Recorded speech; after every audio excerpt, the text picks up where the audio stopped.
Alright everybody, welcome back to a brand new video. Today we're back having a discussion about a video.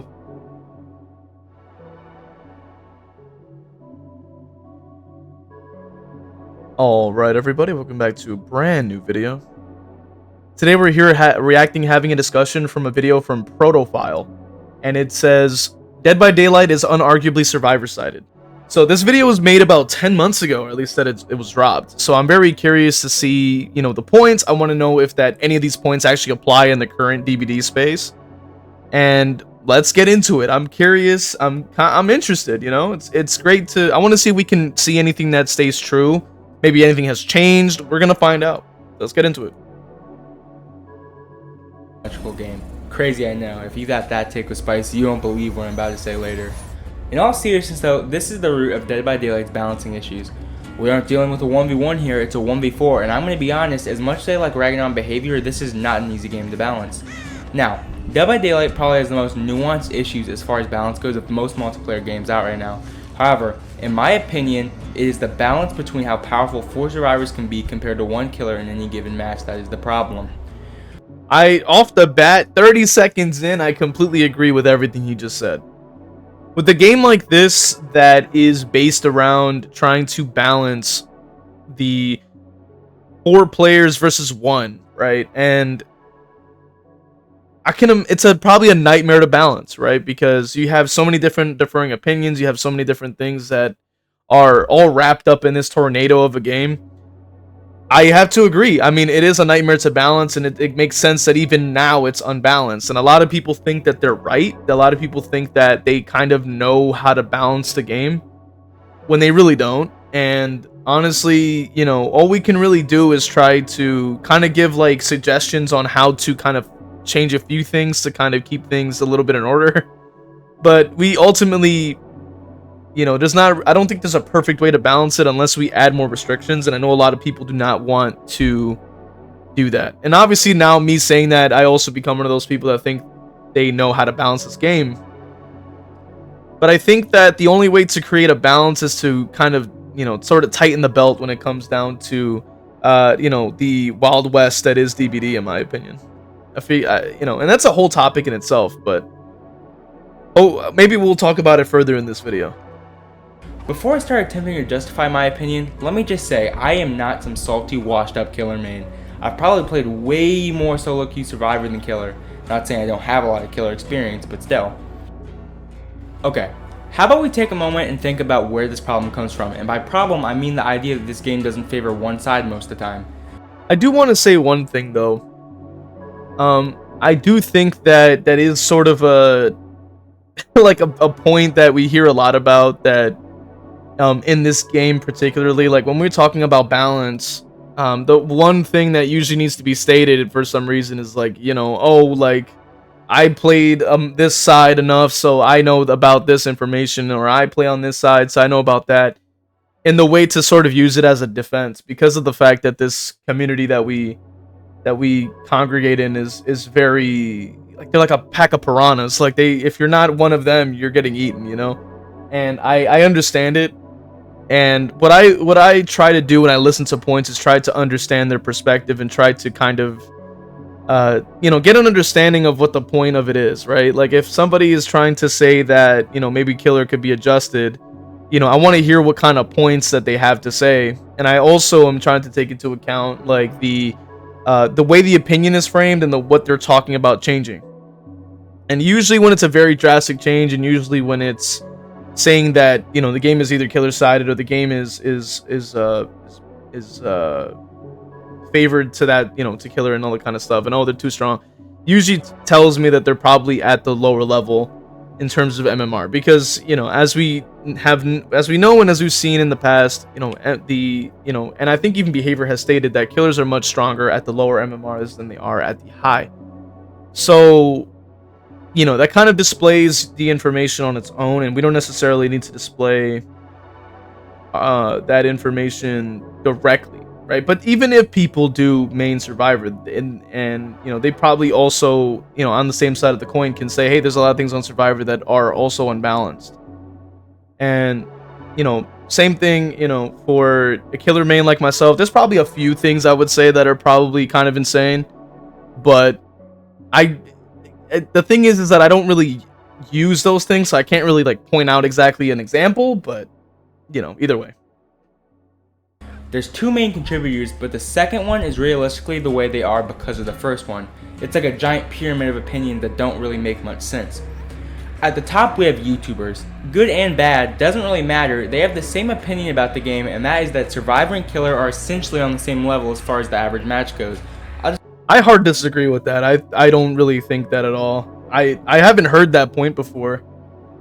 But I disagree with that point. I think that, you know, it really, at least when I've seen a lot of videos and stuff like that on this channel, especially, you know, when we covered a lot of different points, I do think that it usually leans to one side or the other, or it's usually focusing on one particular point of the side, like, oh, the syringe is when we talked about that topic, or, you know, dramaturgy finesse when we talked about on a different video, which I want to at least include that odd star of a video discussing everything in the end here, because it definitely, you know, further adds on to the point, you know, that, like the title says, it is unarguably survivor-sided. In parentheses, though, at the high level. I'll describe what I mean by the average match in a second. Now, why do they all have this generic opinion? Why is this such a common thing amongst content creators, even if they all say that the game is fairly unbalanced? Well, to answer that question, we have to delve even deeper and take a look at the player base we are dealing with here. A wide majority of players are extremely divided. Killer main think that the game is survivor-sided, and while I do agree, I think a lot of whining gets funneled to the wrong problems, and Survivor main think that the game treats them poorly. And while anyone saying the game is killer-sided is automatically labeled as brain dead in my book, solo queue is absolute hell, and I don't blame people for complaining about it.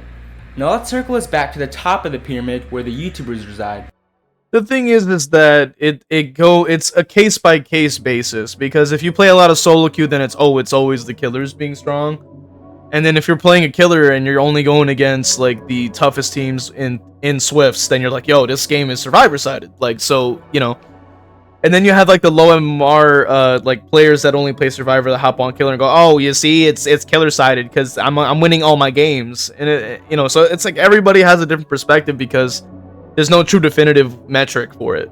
But we all know that, you know, just basing off of just comparing notes and stuff like that and what behavior has said and other things, that we do know that the experience changes depending on the skill level of the players you're up against, and that is affected by how much you play the game and how many wins you're getting. So that still applies. As opposed to each other as the groups are, they still typically watch the same top content creators. These creators are smart and realize this, so they make sure they grill about the issue. They don't want to swing one way, they don't want to swing in the other. So they remain neutral even though that's not how the game is. They don't want to say the truth. Now, where does the average player of any game go? Where do these people who watch these creators go to share their opinions of the game? Well, another place than Reddit, of course. These opinions get regurgitated over and over and over again because that's what Reddit does best, and before you know it, the whole community thinks the wrong way. That was a lot, but I hope this makes the issue at hand clear to you. This is all a problem because when behavior doesn't get the right feedback because the majority of the community doesn't think the things that aren't issues are, things don't get fixed. That is true, though. He makes a very valid point. He makes an extremely valid point. The complaining that we get all across the board affects the game's balancing negatively because there's things that are perfectly fine that may get nerfed or are perfectly fine and then for some reason are getting overly buffed. And honestly, I would have to say even nowadays, like this was 10 months ago this was posted, and we can still see that even nowadays. This topic has not changed much. This point still stands, and that's insane to think about. I think in recent memory, we've seen a couple of perks that never, in my opinion, did not need any buffs at all, and I still think is ridiculous. But we did see a vigil buff for some reason, right? We saw a resurgence buff. Why did we have those? Those are, you know, like those are already pretty strong, or at least okay at when they came out, and they were okay, like they were relatively used. But then they buffed vigil, and Resurgence, and then now they can instantly heal under hooks now, and now they can instantly take off any status effects and recharge their sprint bursts over and over, like incredibly fast. So like, what the heck is going on? Like, why are we getting these insane changes? I really don't know. And it still applies to this day. I mean, we've obviously seen, I will say though, we did at least get some nice killer buffs. Well, some, with batteries included, another haste, but it's not enough, in my opinion.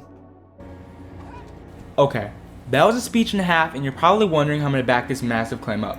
I'll try to explain every argument I have in depth, but the funny thing is, you probably agree with me on a lot of what I'm going to say, but we just come to different conclusions.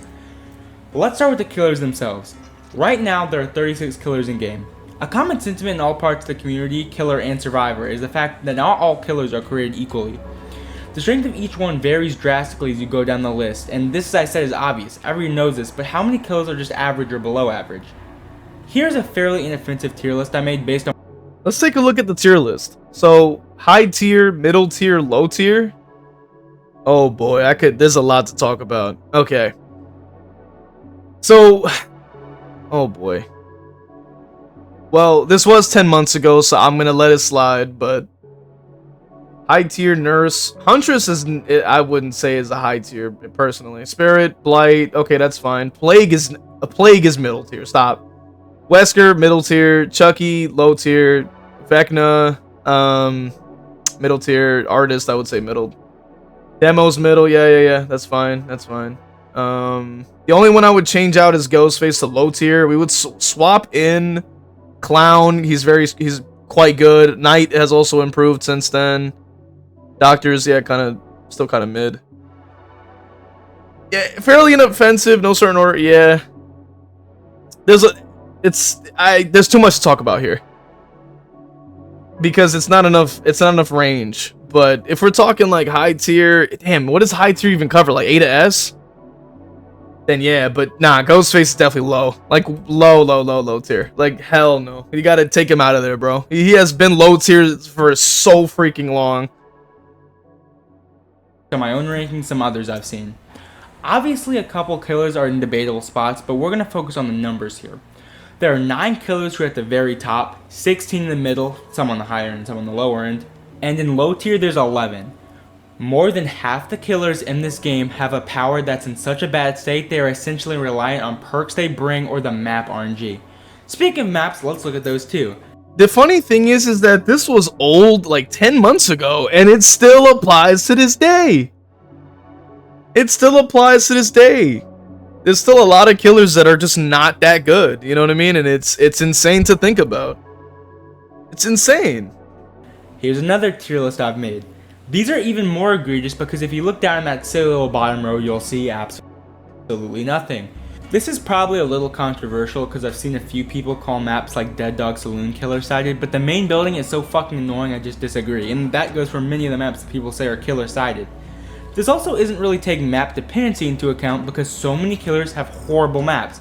Hawkins is so ass for both sides it balances itself out, but if it's funny because like now Hawkins is pretty nice to be on. At least when I only play killers, so it's nice for me. Anyway. If I'm playing Billy, I'm dreading the match I'm about to play. I never get disappointed when I get a map as Survivor. I genuinely don't. And as kill— hey, he said it himself. A Survivor-focused player here. He said it himself. Any map he goes on to, he doesn't have a problem with. He said it himself.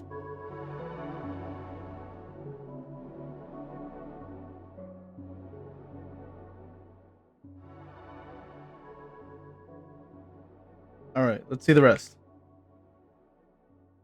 Killer happens every couple matches. And then there's perks. Most killers get balanced on having 1 or 2 slowdown perks, which is boring in its own right. But then the lower tier killers might as well have 4 slowdown perks instead of a power. Slightly above average survivors, on the other hand, could easily get by without an exhaustion perk. Perks in general don't really feel balanced for killers. They get— I'm glad somebody said it, and once again, this still applies 10 months later. Nothing close to whatever Survivor perk is meta that month. And speaking of metas, it always seems that the most annoying busted shit is always on the Survivor side. Maybe that's just my experience, but I don't know, man. I heavily agree. Heavily. I think in recent memory, the only time we ever seen a killer meta even start to sprout its head is when Thrill of the Hunt got buffed. And then that got immediately nerfed the next update. So I was like, wow. But like, you know, we had Made for This just last for many, many months. Dramaturgy Finesse is still up, still going even now. I'm like, what happened? Like, what the heck is going on? These metas are insane. The syringe meta had popped up at one point. That never got addressed either. But the second totems are the second that totems are up and running, all of a sudden, we can't have that happen. Like, what is going on, man? I have to agree, though. He's very right. And it's 10 months later, and it's still true. Hexes, but I think I speak for every killer main that if you're trying to win consistently, hexes are not going to help with that. Spawns are too all over the place, and it seems like every other game, the hex slot was completely wasted. Not to mention how boring they are. I wouldn't say they're always boring, but I will say that they're very weak. Like you said, you know, we constantly get those really bad, just terrible spawn locations that are always out in the open. So, you know, say you have Ruin or something, they're destroyed at the beginning of the match. So then you won't be able to get any value from it. And it's sad. You know, it's really a shame, because like it was interesting to see that like around that time when the hexes actually were viable, you know, actually seeing other perks and other builds and other totems actually finally having their time to shine before they inevitably got nerfed again. And then Pentimento proceeded to get nerfed as well. So Pentimento is just as useless as before. Well, not useless as before, I should say. Totems are just as useless as before, and Pentimento, the one thing that would actually make totems even better, just slightly, that got gutted too. So what's the point of running totems anymore? And then it just reduces every other build variation you could think of. You know, and it's a shame. You know, like we could run totems, but they suck. You know, you could run maybe haste, but you know, which at least nowadays you can. I would say at least now we have a little bit more options for haste, which is cool. And then quad slowdown, pretty much. That's our two options, basically. It's a shame. It's not a lot of build variety. When I bought Nicolas Cage, I really had fun with his perks and wanted to try them out. I never have ever felt that with Killer though. Now, after all that, let's think up an imaginary scenario. There's 4 survivors who aren't on comms with fairly good perks. They all have 500 hours on survivors, so they obviously have common sense and are mildly competent. They're facing a mid-tier killer who has 500 hours on the specific killer and also has fairly good perks. They're all on a non-sided map. Pause and think about this for a second. Who do you think will win? I think 80% of the time it's the survivor team who wins. No competition. A team I kind of agree with that too. Oh man. Unless we're talking old Skull Merchant before the nerfs. of survivors who can loop the killer for at least 30 seconds, knows when to save, do gens, etc. will always have the extreme advantage in this scenario, and it's not even close. I agree with that as well. You got to keep in mind that every single second that you spend walking around the map and in chase counts towards the gens. And you see that more and more and more the more wins you're getting. And every second that passes is 1% of the generator. So, you know, yeah, I've talked about this before when it comes to balancing and pain res and other things like that. And the time it takes to get the down and then get the hook and all that kind of stuff really is dependent on who you're using as a killer. And you know, on Ghostface it's okay, but like on Blight it's like way better. You know, it's a completely different scale, because if you're able to be mobile and you're able to down quickly, 2 different games, 2 different slowdowns at that point. So I can understand the idea that we like, they basically, all the survivors have been doing are complaining about everything that they go up against. But if you're playing killer, it's like, what other option do you have, right? Like, if you don't run slowdown, the games end in 5 minutes. If you do run slowdown, the game slows down, but then you also don't have any build variety, and it gets kind of stale because you're not really doing anything unique with your build or trying out new combinations or doing anything different with your characters. So, you know, it's either that to make it playable or just lose every single game for an hour straight. So it's like, why even play at that point? You know what I mean? It becomes unbearable for most people. No, a lot of people don't want to get on a game like this and just lose all the time. They want to win at least once, like, you know, and that's just how it goes. Now, this is where people who disagree with me will bring up their massive trump card. Well, most matches don't have 4 competent players, so it's balanced. This is seriously such an awful take, but I've never heard of that take before. Is that something that people say? Because, like, I've never heard of that, bro. I've never heard of that take before, but it's incredibly wrong, and we can probably assume that that's going to be the case.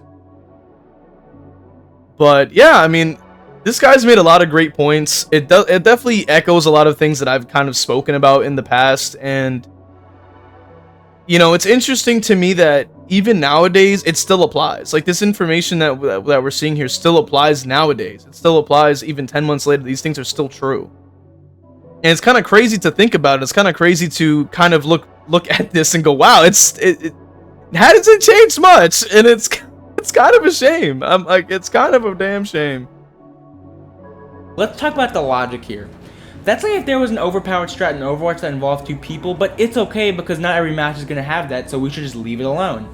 That's like saying there's an OP strat in Siege that involves multiple players, so we should just leave it alone because it's not in every match. And closer to home, we have had OP strats for Survivor that involved at least 2 people, but even then, it didn't affect every match. These issues still got fixed. Why is it okay here and not there? It works off the same principle of hoping for good odds, and if you don't get the luck, then you just lose. The just look for the weak link argument also plays a pretty major part here. We're already facing the chance of not having a weak link, and we're throwing in taking a chance with each survivor looking for one of the bad players. Even if in 1 in 5 matches never had a weak link, it's still stupid because what are the killers supposed to do if they aren't utterly stacked with OP shit? Do they just tier killers are still hurt by these changes isn't arguable. I just do not get it. Games should not be balanced on the fact that most players aren't good. Plain and simple. End of statement. Final point. SBMM can barely match top tier survivor players with anyone over 50 hours, so it definitely isn't going to help with pairing a group of survivors with an equally skilled killer player. And even if it did, people do not understand how annoying that would be to play against. Imagine every match has 4 good survivors trying to win. It would be AIDS. As the game is... The thing is, though, you know, the point he's making essentially is that the more time that you spend and the more time you're winning, and he's saying that he's saying that the matchmaking is pairing you against, like, you know, I guess relatively decent players all the time, and he's trying to kind of say, like, if you did go against competent players all the time, it would suck. But the thing is that people do. The thing is that people already do that. You know what I mean? Like, if you win consistently, you play the game for enough hours, you're going to see that happen. And I've seen it happen personally. I've entered that bracket, unfortunately, and you know, I constantly had to deal with a lot of that. And I've taken my time to step back from the game because of it. Because, you know, I play a very low tier killer, as you guys know. I main Ghostface, and he's not really, in my opinion, like, viable enough to handle most teams in the high level, especially. So, and he's extremely easy to counter.